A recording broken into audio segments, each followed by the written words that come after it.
Hello, and welcome to our newest build guide for the Inquisitor character. Volatile Dead is one of the many combo spells that requires corpses to be used, as it consumes them to create fiery orbs that seek out your enemies in order to explode, dealing heavy area of effect damage. Most players tend to automatize this process, which heavily lowers the damage output for the sake of convenience. In this setup, we decided to use the Unleash support instead, and back it up with decent amounts of cast speed. The Desecrate can summon up to 10 corpses, while the Volatile Dead consumes only 3 at once, so having additional repeats from Unleash allows you to consume all summoned corpses at once. Alternating between those two skills gives you enough time to regain most Unleash seals before you use it again. By having a little bit extra work to do, we are able to scale the damage, critical strikes, and survivability to a much greater extent compared to automated builds with a similar budget. The Inquisitor Ascendancy is just a perfect pick for such a build. Your critical strikes will ignore the monster's elemental resistances, and you will have an easier time reaching the 100% crit chance. It also grants you tons of life and energy shield regeneration, which can be used to sustain the Righteous Fire buff for a massive damage boost. Volatile Dead has two components, firstly the corpse explosion and then the explosion of the orbs. The majority of your damage comes from the second part. Orbs seek out enemies, so you don't have to aim, and any leftovers will travel to another pack in range on their own, leaving no strugglers on their way. You will have plenty of attack and spell block, life and energy shield leech, tons of regeneration, slower damage distribution from petrified blood, and easy access to sources of physical damage taken as elemental on your gear. Volatile orbs are great at chasing down enemies across the map, so the map clearing is very enjoyable. The damage against single enemy is very good, and you can preload your orbs before the fight begins. The build is cheap to get started and has many upgrades available as your budget rises. The build uses only a few unique items in its arsenal, which leaves much more room for customization with your rare items. For starters, you will only need the Martyr of Innocence, which is surprisingly good and hard to beat by well-rolled rare staff. This inconspicuous staff grants great amounts of damage, improves your block chance, and is very cheap. Unfortunately, the burning effect from the Righteous Fire is not the same as being ignited, for the sake of the freeze immunity modifier. It is a great addition to the build, as it provides an amazing amount of gem levels and reservation for your aura skills. It also lowers your attribute requirements, which can be very handy. For unpopular skills such as Volatile Dead, it is rather cheap to obtain. This ring provides you with insane amounts of damage as long as you are affected by Herald of Ash, which you should be anyway. Synthesis implicits can be quite useful, but it will be expensive to get such ones. As a Templar, you can borrow a lot of powerful Ascendancy notables. The most significant one is the Arcane Blessing for additional spell damage, but the Searing Purity trivializes chaos damage, so it is a worthy pick if you lack resistances against that element. On the Watcher's Eye, there are plenty of aura modifiers you can use. For damage, we recommend getting something related to anger, precision, and zealotry. The vitality modifiers usually offer immense defensive powers in the form of life recovery. Socketing this jewel near any keystone will transfer it into the inner conviction keystone, which makes your power charges much stronger. You can still have frenzy charges if you use sources of minimum frenzy charges. On your rare gear, you should look for modifiers such as spell damage, additional gem levels, critical strike damage, and cast speed. For defense, you will obviously want to stack maximum life and cap your resistances, but you should also look for life regeneration and sources of physical damage taken as elemental. The helmet is a very important piece for this build. Here you can get lots of mana reservation efficiency and physical damage mitigation. You can easily craft it using Essence of Loathing on a fractured base. It should also provide some maximum life and resistances. Here you can have tons of options with various influence modifiers, but we recommend simply getting Frenzy Charge Generation, improved critical strike chance for spells, physical taken as elemental, and some resistances. You can skip life modifiers here to benefit from powerful life mastery instead. Your boots can be kept rather simple, Look for high maximum life and movement speed and fill it up with resistances or attributes. You can also get Onslaught on kill to improve your clear speed, or get a life regeneration rate which will help with sustaining righteous fire. On your gloves, you should aim for maximum life and resistances, but you can get various damage bonuses too. Eldritch Implicits are very valuable too, and quite easy to roll on any pair. Here you can also get life recovery. The difference between regeneration rate and a flat amount of regen is rather small. Your belt should always be on a Stygian Vice base so you can fit in an additional Abyss Jewel. For its rare modifiers, look for maximum life, resistances, life regeneration, and various flask modifiers. You could get some damage bonuses here too, but they are rather inefficient compared to other pieces. On the Abyss Jewel socketed in your belt, you should get maximum life and critical strike multiplier. Then try to look for flat fire damage for spells, some regeneration, or a chance to gain phasing on kill. You can also look for one with corrupted implicits that will prevent corrupted blood debuff on you. If you have trouble fitting in the Circle of Anguish, you could use a generic rare ring with bonuses to maximum life, resistances, cast speed, or critical strike multiplier.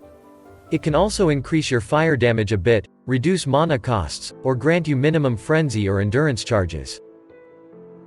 You could use your rare jewels to fix your attributes and resistances, but you should focus mainly on getting maximum life and as much critical strike multiplier as you can find. Fortunately, there are many variations of that modifier that you can get for elemental spells, so it won't be that expensive to get a decent one. The Seal Mender Notable is the only way to speed up seal frequency generation. It should also come with two other useful notables, which there are plenty of. For example, you can get the Practiced Caster to avoid stuns while casting, or the combination of Conjured Wall and Mage Hunter to raise your spell block significantly. Your staff provides a bit of physical damage for your spells, so you can get a bit of extra cold damage from this flask. However, it is used mainly for its powerful defensive modifier to gain more protection against physical damage. Bottled Faith is a very powerful flask for most builds, especially the ones that use critical strikes. It creates a very large consecrated ground upon use, and improves your damage against targets standing inside of it. For your remaining magic flasks we suggest using a life flask with bleeding removal, Quicksilver with cast speed bonus, and the diamond flask with critical strike chance bonus.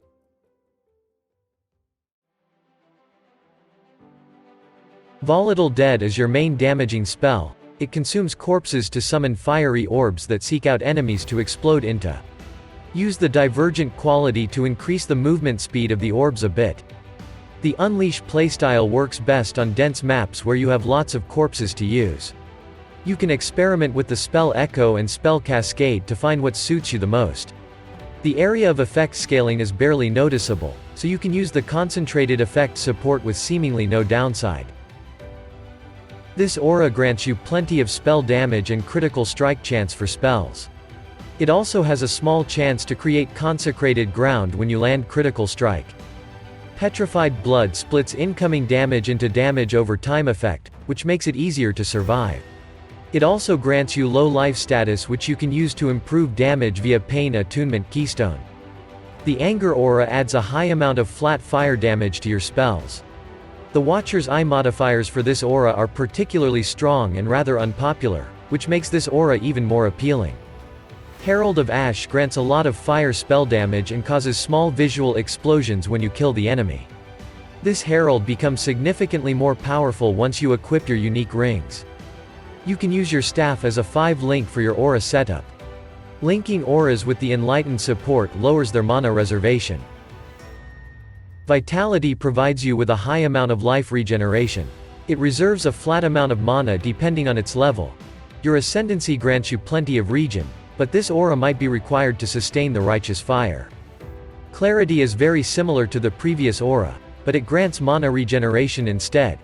You can freely level it up as the reservation is not a problem here. The Precision aura slightly raises your critical strike chance and allows you to use useful Watcher's Eye modifiers. The accuracy rating it provides is not used by this build, as spells never miss. All those auras should be linked with the Arrogant support, which will cause them to reserve life instead of mana. Thanks to the petrified blood you can reserve the upper half of your life with no downsides. Desecrate creates corpses which you can use to summon volatile orbs. It can summon up to 10 corpses, which you can achieve with just a single cast. To summon more corpses, you should use it with the spell Cascade support. Improving the cast speed is also very important to make it less disruptive.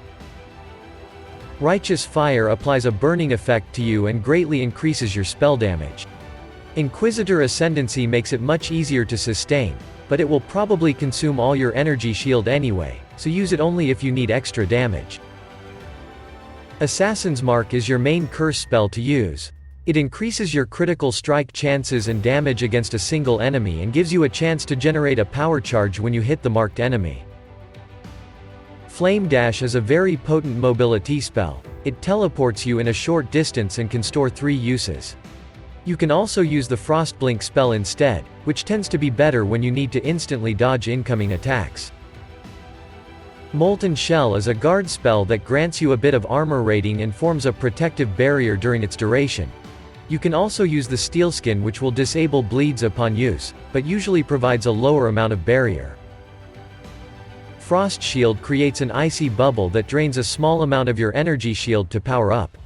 Standing inside will reduce the damage you take from the outside. It also applies chill effect to enemies standing inside of it.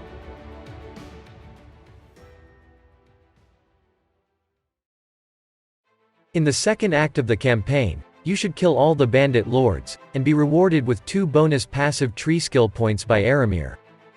As for the major Pantheon god powers, we recommend getting the Soul of the Brine King, which will make you immune to freeze, and help with getting stunlocked by monsters.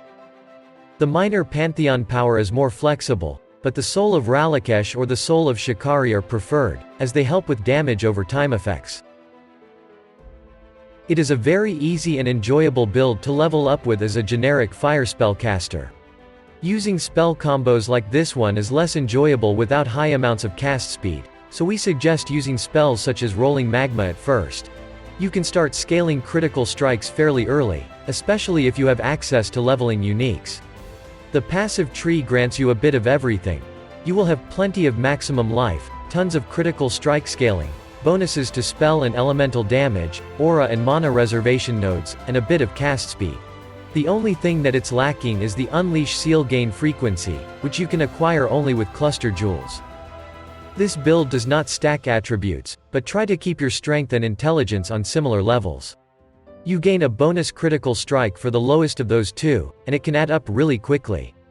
Having a 100% critical strike chance is very important, as it is the only way to deal with elemental resistances as an Inquisitor. The Pain Attunement Keystone grants you a lot of spell damage, and you can effortlessly get the low life status with the Petrified Blood aura.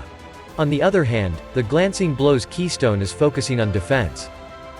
It doubles your block chance at the cost of their effectiveness, which makes surviving one-shots more likely. That concludes today's video. We hope you enjoyed watching it. If so, please leave a like or subscribe, and see you in the next video.